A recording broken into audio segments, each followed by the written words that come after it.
Pranam student. So let's continue our chapter.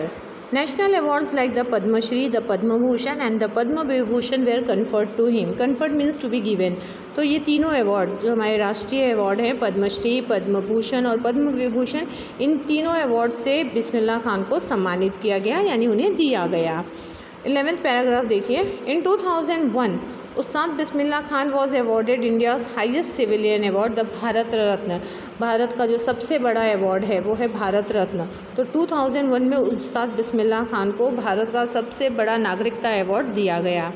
With the coveted award resting on his chest and his eyes glinting with rare happiness, he said, मतलब उस award को अपने सीने से लगाते हुए और चमकती हुई आँखों में जो चमक थी, खुशियाँ जो भरी हुई थी, उससे वो कहते हैं all I would like to say is, मतलब मैं जो कहना चाहता हूँ, टीच योर चिल्ड्रन म्यूज़िक, अपने बच्चों को संगीत सिखाइए।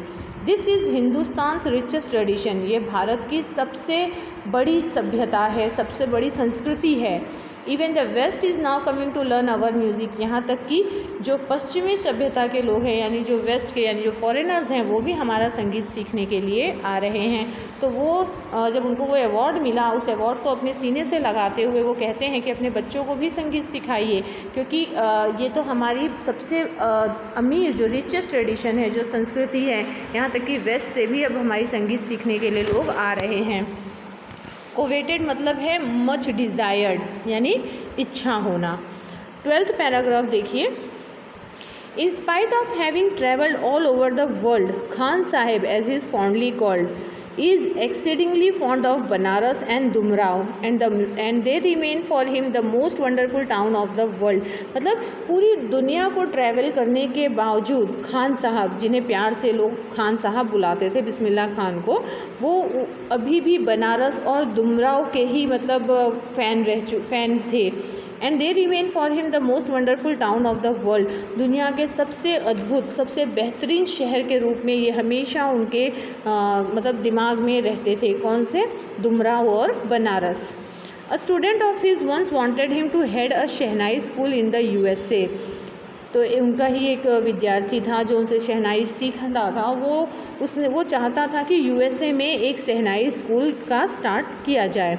And the student promise to recreate the atmosphere of Banaras by replicating the temples there.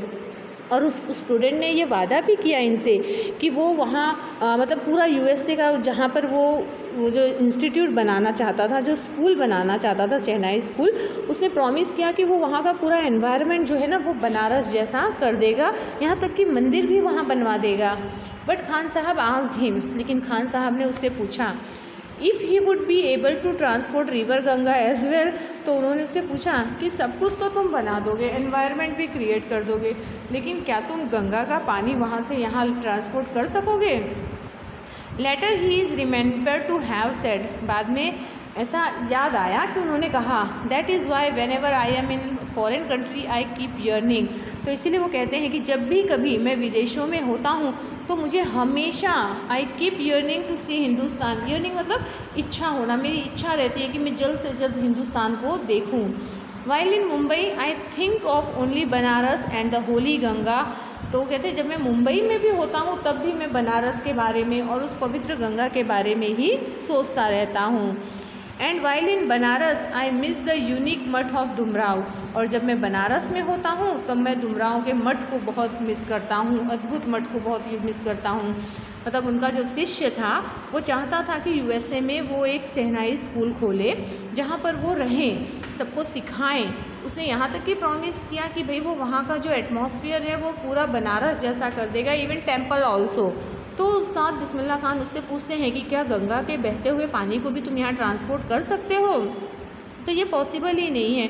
ये कहीं भी विदेश में जहाँ भी रहें, इनका पूरा ध्यान जो है वो कहाँ रहता था? दुमराव और बनारस में ही रहता था।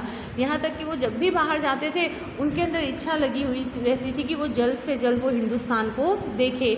जब वो मुंबई में होते थे तो उन्हें बनारस की और बहते हुए गंगा के पानी की याद आती थी, और जब वो बनारस में होते थे तो वो दुमराव के मठ को बहुत मिस किया करते थे।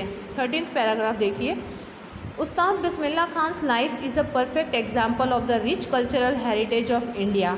उस्ताद बिस्मिल्लाह खान का जो जीवन है ना, ये एक परफेक्ट उदाहरण है, एक अच्छा उदाहरण है कि भारत की जो हमारी संस्कृति है, जो विरासत है, किस तरह से लोग भूल रहे हैं। तो वो एक एग्ज़ाम्पल है कि उनका लगाव देखो हमारे इस विरासत के प्रति। हेरिटेज जो गंगा हैं, जो बनारस हैं, डुमराव का मठ है, वो कहीं भी रहें उनको अपनी इन जगहों की याद आती ही है। One that effortlessly accept that a devout Muslim like him can very naturally play the shehnai every morning at the Kashi Vishwanath temple. सोचो कि मतलब एक मुस्लिम, बिस्मिल्लाह खान कास्ट से मुस्लिम थे, लेकिन फिर भी वो इतने लगन के साथ, इतनी श्रद्धा के साथ वो काशी विश्वनाथ मंदिर में हर सुबह जो है शहनाई बजाया करते थे। एकदम प्राकृतिक रूप से, शुद्ध रूप से वो म्यूज़िक को बजाते थे। डिवोट मतलब होता है believing strongly in a religion and obeying it's law and following it practice. मतलब वो पक्के मुसलमान थे, वो अपने कास्ट को मानते भी थे, रेस्पेक्ट भी करते थे, उसके सभी लॉज मानते थे, लेकिन इसके बावजूद वो प्राकृतिक रूप से काशी विश्वनाथ मंदिर में जाकर शहनाई को भी बजाते थे इतनी खूबसूरती के साथ।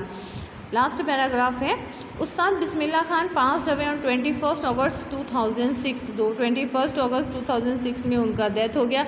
आई थिंक अगर आप स्टार्टिंग में देखोगे तो उनका बर्थ भी 21 को ही हुआ था और 21 अगस्त 2006 में उनका डेथ हो गया एट द एज ऑफ 90। वो 90 साल के थे। आफ्टर अ प्रोलॉन्ग्ड इलनेस, यानी लंबी बीमारी के बाद, वो बीमार चल रहे थे, अब 90 साल के हो गए थे, एज भी हो गई थी और लंबी बीमारी के बाद वो 90 साल की उम्र में उनका देहांत हो गया, वो गुजर गए।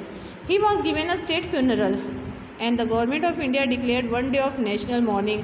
मतलब उन्हें स्टेट फ्यूनरल यानी कि जो हम कहते हैं ना शोक घोषित किया गया, और साथ ही साथ भारत सरकार ने एक दिन का नेशनल मौन भी कराया गया था उनके याद में। तो ये थे उस्ताद बिस्मिल्लाह खान जिनके बारे में हमने पढ़ा। ओके, प्रणाम स्टूडेंट।